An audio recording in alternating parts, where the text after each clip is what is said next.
want you to look at something right now. Think of some major goal you want, or maybe it's one you're already working on, and you have experienced a lot of setbacks, a lot of defeats.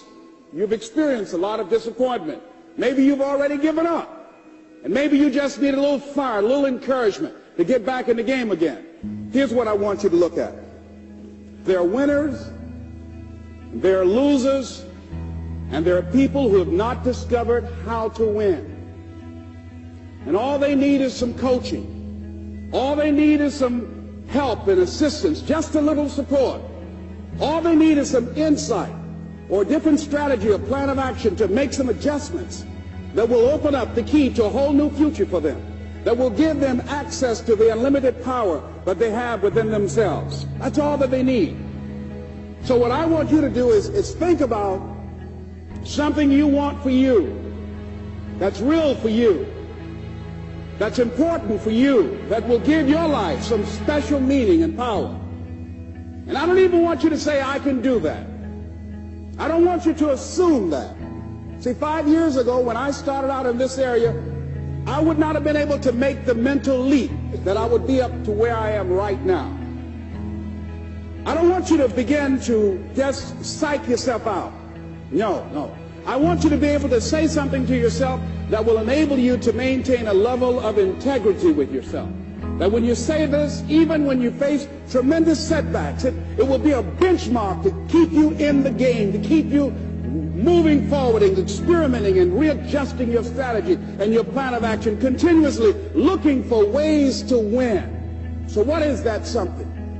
When you got an idea you want to move on, you might not have the money, you might not have the education, you might not have the support or the resources you need. What is that something that can keep us going, that will enable us to act on our dream? What's one of those keys that will begin to help us to discover the secrets to our dream? Here's what I want you to repeat after me, please, with power and conviction. Say, it's possible. That's all I want you to do when you look at your dream. Just say to yourself every day, it's possible. Just say that every day to yourself, it's possible. Because what does that do? See, it begins to change your belief system. See, the way in which we operate, ladies and gentlemen, it's a manifestation of what we believe, what's possible for us. Whatever you've done up to this point, all that it really is a duplication, it's a reproduction of what you believe subconsciously that you deserve and what's possible for your life. Most people operate out of their personal history, out of their memory, things they've done, things they've experienced, things they've seen, things that they have observed. What I'm suggesting that you operate out of a larger vision of yourself. I want you to see yourself doing what you want to do, experiencing what you want to experience, having what you want to have, doing what it is that gives your life some meaning and value. Operate out of your imagination, not your memory.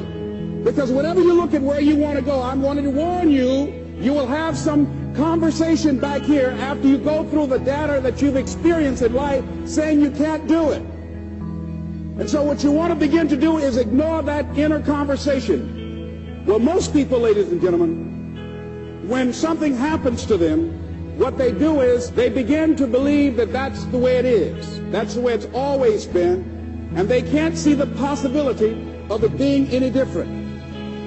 Example, before April 1954, the common belief, the universal belief, because it had been tried again and again and again and people had failed, the belief was that man was not physically capable of breaking the 4-minute barrier, that he could not run a mile in less than 4 minutes. That was the belief on the planet. It had never been done. But here's what happened, ladies and gentlemen. Roger Bannister came along, and he broke the 4-minute barrier. Now here's what's significant about that. Since that time, up to this day, over 20,000 people have done it, including high school kids. What changed? 20,000 people. What changed? Here's what happened when they got on the track. They knew it had been done. And because they knew it had been done, there was a new belief about this barrier. about this goal that was unreachable. And those 20,000 people got in a race believing, knowing in their heart that someone had done it, that it's possible that they could do it. And I'm saying that if you know anybody that had some goal, some dream, something they wanted to do, and they did it, then I'm saying that you know in your heart that if someone has done it, then you can do it. It's possible. And that if someone can make their dream become a reality, that it's possible that you can make your dream become reality. And so as you begin to look at where you want to go, beginning to embrace that, it's possible. I'm blessed and highly favored. I've got a lot going for me. I got some good stuff in me. And it's possible that I can bring my greatness out here in the universe. That I can do what I want to do. It's possible I can write my own book. I can have my own business. I can take the trip and travel around the world. It's possible. I can bounce back from adversity and reinvent my life. It's possible. Regardless of where I am, that things can get better for me. It's possible. I'm thinking about two men right here in Chicago who were fairly successful, similar background, educated. They worked for a corporation for many years, and they were among many people that were laid off. Two guys who were very good friends. One went out looking for a job for several weeks along with the other one, and they faced disappointment and rejection again and again and again. They couldn't find any work, which is the story of many people across this country. One guy stopped. He became discouraged. He stopped going. He stayed home looking at television, became very argumentative and toxic with his wife, drinking beer, getting on the phone, talking to his other negative, unemployed friends. And he just gave up. The other guy kept looking for a job everywhere he could go. Every time he could get an opportunity, kept asking people, networking, checking the newspapers every day. Kept going everywhere he could, trying to find a job. You have too much education. You're overqualified. You won't be here long enough. He kept going. He kept going. He went to a place and said, look here, I'll tell you what, if you can't hire me, and I know you can use my talents, abilities, and skills, I don't want to sit home and do nothing. Just let me do some volunteer work. You don't have to give me anything, all right? I just want to work. I want to be busy. Guy said, okay, it's on you now, but don't expect me to give you anything. It's okay.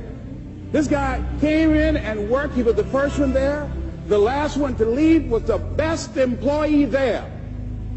About 4 weeks later, one of the top managers quit.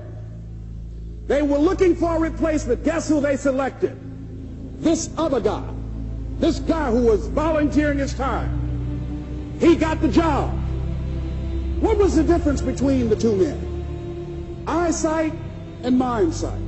Eyesight is judging on what you see, judging according to appearances. But mindsight is how you interpret what you see. One guy said, it's not possible, it's over, I'm finished. I can't do it. I can't make it. He surrendered. I've faced rejection again and again. I'm not going anymore. There are no jobs out there. But this other guy, he felt that in spite of the no's and rejections, in spite of how bad the economy is, in spite of what the newspapers are saying, that it's possible that somebody somewhere will give me a job. He just kept going, thinking it was possible. And guess what, ladies and gentlemen? That's what we have to do with our dreams.